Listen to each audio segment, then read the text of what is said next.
Hello students, कैसे हैं आप सब लोग। आई होप आप सब लोग बहुत अच्छे होंगे।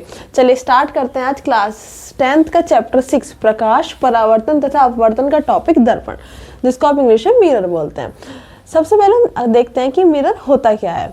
अगर मैं आपसे पूछूं कि दर्पण क्या होता है, आप कहेंगे मैम दर्पण वो होता है जिसमें हम डेली अपना फेस देखते हैं सुबह उठ के। Right, you are absolutely right. दर्पण वही होता है जिसमें आप डेली उठ के अपना चेहरा देखते हैं। लेकिन आज हम इस वीडियो में क्या देखेंगे कि दर्पण किस प्रकार बनता है, उसकी क्या क्या प्रॉपर्टीज है, कितनी तरह के दर्पण होते हैं। आइए अपने टॉपिक को स्टार्ट करते हैं। चलिए, दर्पण क्या है। अगर आप कोई कांच का भाग लें और उसकी एक साइड रेड ऑक्साइड या फिर चांदी की पॉलिश कर दे और दूसरी साइड क्या बना दे, परावर्तक पृष्ठ। जैसे कि हमने यहाँ डायग्राम बनाया हुआ है, ये हमने कांच का पार्ट ले लिया, इसकी एक साइड क्या किया, पॉलिश कर दी कलई, और इसको क्या किया, दूसरी साइड को क्या बना दिया, परावर्तक पृष्ठ। तो ये क्या कहलाता है, दर्पण कहलाता है। अब दर्पण भी दो प्रकार के होते हैं, समतल दर्पण और गोलीय दर्पण। कैसे पहचान करोगे, इनको आप टच करके देख सकते हो। जो जिसका परावर्तक पृष्ठ क्या हो, समतल हो, क्या कहलाएगा, समतल दर्पण, और इसका गोलीय हो, क्या कहलाएगा, गोलीय दर्पण। गोलीय दर्पण भी दो प्रकार के होते हैं, वो हम आगे पढ़ेंगे। पहले हम समतल दर्पण को पढ़ लेते हैं, जिसको आप इंग्लिश में बोलते हो प्लेन मिरर। समतल दर्पण क्या होता है, ऐसे दर्पण जिनका परावर्तक पृष्ठ समतल होता है, क्या कहलाते हैं, समतल दर्पण। अब इसके कुछ गुण देख लेते हैं, क्या क्या गुण होते हैं। समतल दर्पण द्वारा बना प्रतिबिंब सदैव आभासी तथा सीधा होता है। जब आप सुबह को शीशे में अपना मुंह देखते हैं तो क्या होता है, सीधा ही तो बनता है। ऐसा तो नहीं होता कि आपका सिर नीचे और पैर ऊपर हो गया। क्या बनता है हमेशा, आभासी और सीधा। वो आपको आभासी तो रियल तो नहीं है ना। नेक्स्ट, समतल दर्पण द्वारा बने प्रतिबिंब का आकार वस्तु के आकार के बराबर होता है। अब जितने बड़े हैं उतने ही तो शीशे में दिखाई देते हैं। ऐसा तो नहीं है कि शीशा छोटा है तो आप बहुत बड़े हैं और आप शीशे में छोटे से दिखाई दे रहे हैं, ऐसा नहीं होता। नेक्स्ट आता है आपका h ऊंचाई के मनुष्य को अपने पूर्ण प्रतिबिंब देखने के लिए समतल दर्पण की आवश्यक न्यूनतम दूरी h/2 होती है। इसका क्या मतलब है कि जितने आप हैं अपनी आधी दूरी के दर्पण में आप अपना पूरा प्रतिबिंब देख सकते हैं। जैसे किसी की हाइट 6 फुट है तो वो 3 फुट के मिरर में क्या करेगा, अपना पूरा प्रतिबिंब देख सकता है। नेक्स्ट, प्रतिबिंब दर्पण से उतनी ही दूर पीछे बनता है जितनी वस्तु दर्पण के आगे होती है। आप देखिए, जैसे आप दर्पण के आगे खड़े होते हैं, जितनी दूर आप दर्पण से पीछे होंगे उतनी ही दूर आप शीशे में अपने आप को महसूस करेंगे। अगर आप फेस अपने दर्पण के पास ले आएंगे तो क्या होगा, प्रतिबिंब भी उतनी दर्पण के पास बनेगा। और अगर आप बहुत पीछे खड़े होंगे तो प्रतिबिंब भी क्या होगा, पीछे ही बनेगा। नेक्स्ट आता है वस्तु तथा प्रतिबिंब को मिलाने वाली रेखा समतल दर्पण पर लंब होती है। जैसे सामने आपके मिरर है और आप ऐसे खड़े हैं तो हमें और मिरर को मिलाने वाली रेखा क्या हो गई, मान लो कोई ऑब्जेक्ट है, उसको और मिरर को मिलाने वाली रेखा क्या है, मिरर के ऊपर लंब। चलिए इसमें हम एक नोट देख लेते हैं। समतल दर्पण की फोकस दूरी क्या होती है, अनंत होती है। जो आप अपना रेगुलर मिरर होता है, अगर आप उसको रख दें सामने, आप खड़े हुए नहीं है, ऐसे ही आपने खुले मैदान में छोड़ दिया तो उसके अनंत दूरी तक उसमें आपका प्रतिबिंब प्राप्त हो सकता है। तो उसकी फोकस दूरी क्या होती है, अनंत होती है। नेक्स्ट आता है चांदी की पॉलिश हुआ दर्पण 90% तक प्रकाश परावर्तित करता है। वैसे तो आप रेड ऑक्साइड का भी लेप कर लेते हैं, पारे का भी लेप कर लेते हैं, लेकिन जो चांदी की पॉलिश वाले मिरर होते हैं वो सबसे ज्यादा क्या होता है, लाइट रिफ्लेक्ट करते हैं, सबसे अच्छे होते हैं। चलिए स्टार्ट करते हैं हमारा नेक्स्ट टॉपिक, गोलीय दर्पण, स्फेरिकल मिरर्स। हम देखते हैं स्फेरिकल मिरर्स होते क्या हैं। हम ये मानते हैं कि कांच का बहुत बड़ा गोला है और हम उसको एक साइड से काट के उसमें क्या करते हैं, एक तरफ कलई कर देते हैं और दूसरी साइड क्या बनाते हैं, उसका परावर्तक पृष्ठ बना देते हैं। इसे क्या कहते हैं, गोलीय दर्पण। अब गोलीय दर्पण भी क्या होते हैं, दो तरह के होते हैं, अवतल दर्पण और उत्तल दर्पण।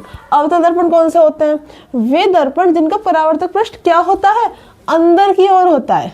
देखिए इनका परावर्तक पृष्ठ क्या है, अंदर की ओर, और बाहर की ओर आपने क्या कर रखी है, पेंट किया हुआ है, कलई की हुई है। ऐसे दर्पण क्या कहलाते हैं, अवतल दर्पण। और नेक्स्ट आता है आपको उत्तल दर्पण। ये क्या होते हैं, ये होते हैं जिनमें परावर्तक पृष्ठ क्या होता है, बाहर की ओर होता है और कलई किस साइड की जाती है, अंदर की साइड।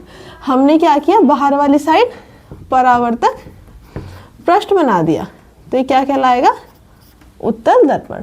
अगर आपको इन्हें याद करने में प्रॉब्लम हो रही हो कि कौन सा अवतल है कौन सा उत्तल है, ना याद आ रहा हो, तो आप इनकी इंग्लिश में नेम याद कर लीजिए। Concave mirror, convex mirror. Concave cave मतलब क्या होता है, गुफा। गुफा क्या होता है, अंदर की ओर होती है। तो जो अंदर की ओर दबा हुआ हो इसका परावर्तक पृष्ठ, वो क्या कहलाता है, कॉनकेव मिरर। और जो बाहर की ओर हो वो क्या है, कॉन्वेक्स मिरर। चलिए अब हम गोलीय दर्पण से संबंधित कुछ परिभाषाएं देख लेते हैं। सबसे पहले हम देखते हैं दर्पण का ध्रुव। ध्रुव क्या होता है, जैसे आपका कोई दर्पण है, चाहे वो उत्तल दर्पण है चाहे अवतल दर्पण है, इनके जो मिड पॉइंट होता है जिससे आप क्या होते हैं मुख्य अक्ष होकर गुजरते हैं, उसे क्या कहते हैं, दर्पण का ध्रुव। इसको पी से प्रदर्शित करते हैं। नेक्स्ट आता है वक्रता केंद्र, सेंटर ऑफ कर्वेचर। मैंने आपसे बोला कि हम ये मान लें गोले दर्पण क्या है, किसी खोखले गोले के पार्ट है। तो जो खोखला गोला है, अगर हम ये कोई दर्पण है मान लो, चाहे अवतल है चाहे उत्तल है, इसको कंप्लीट कर दें, गोला बना दे, तो जो इसका मिड पॉइंट आएगा वो क्या कहलाएगा, आपका सेंटर ऑफ कर्वेचर। देखिए कोई गोले दर्पण जिस गोले से काटा जाता है उस गोले के केंद्र को क्या कहते हैं, वक्रता केंद्र। इस गोले का मिड पॉइंट क्या कहलाएगा, आपका वक्रता केंद्र। आइए चलते अपने नेक्स्ट डेफिनेशन वक्रता त्रिज्या पर, रेडियस ऑफ कर्वेचर।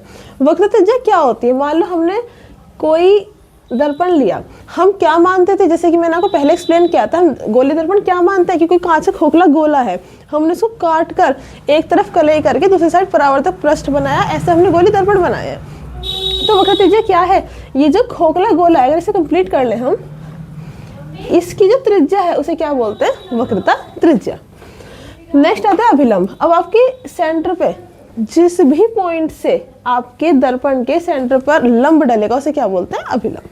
नेक्स्ट आता है मुख्य अक्ष। मुख्य अक्ष क्या है, जो आपके दर्पण के बीच से होकर रेखा जा रही है ना, इसको बोलते हैं मुख्य अक्ष। या फिर आप एक चीज और बोल सकते हैं कि जो फोकस ध्रुव और आपकी वक्रता केंद्र सी, इनको मिलाती है वो रेखा क्या कहलाती है, मुख्य अक्ष कहलाती है। नेक्स्ट आता है मुख्य फोकस। ये आपका इंपॉर्टेंट है, मोस्टली एग्जाम में यही पूछा जाता है, इसलिए हमने इसको विद डायग्राम शो किया है। मुख्य फोकस क्या होता है, जैसा आपकी कोई दर्पण है उस पर प्रकाशीय किरणें आ रही है, कौन कैसे आ रही हैं, आपके मुख्य फोकस के समांतर। तो मुख्य फोकस के समांतर चलने वाली प्रकाश किरणें परावर्तन के बाद जिस पॉइंट पर मिलते हैं उसे क्या बोलते हैं, आपका मुख्य फोकस। अब हमने इस डेफिनेशन में एक चीज मेंशन की है, देखिए मुख्य अक्ष के समांतर चलने वाली प्रकाशीय किरण परावर्तन के बाद मुख्य अक्ष जिस बिंदु पर प्रतिच्छेद करती हैं, मिलती हैं या मिलती हुई प्रतीत होती है। प्रतीत होती है मतलब अवतल दर्पण क्या होता है, उसमें फोकस बनता है आपके दर्पण के आगे, तो आपको क्या होता है, फोकस दिखाई देता है, परावर्तन के बाद कहाँ रेखाएं मिल रही हैं। लेकिन उत्तल में से नहीं होता, उत्तल में क्या होता है, आपके फोकस दर्पण के पीछे होता है, तो हम इसके लिए क्या बोलते हैं कि मिलती हुई प्रतीत होती है। अवतल में क्या होता है, मुख्य फोकस पर मिलती हैं, और उत्तल में क्या होता है, मुख्य फोकस पर मिलती हुई प्रतीत होती हैं, उन्हें क्या बोलते हैं, और जिस पॉइंट पर मिलती है उसी पॉइंट को क्या बोलते हैं, मुख्य फोकस। इसे कैपिटल F से प्रदर्शित करते हैं। नेक्स्ट आता है फोकस दूरी। अब आपकी गोले दर्पण के ध्रुव तथा मुख्य फोकस के बीच की दूरी क्या कहलाती है, फोकस दूरी। इसको स्मॉल f से प्रदर्शित करते हैं। जो आपका ध्रुव है और उसके फोकस के बीच की जो दूरी हो गई, ये क्या कहलाती है, आपकी फोकस दूरी।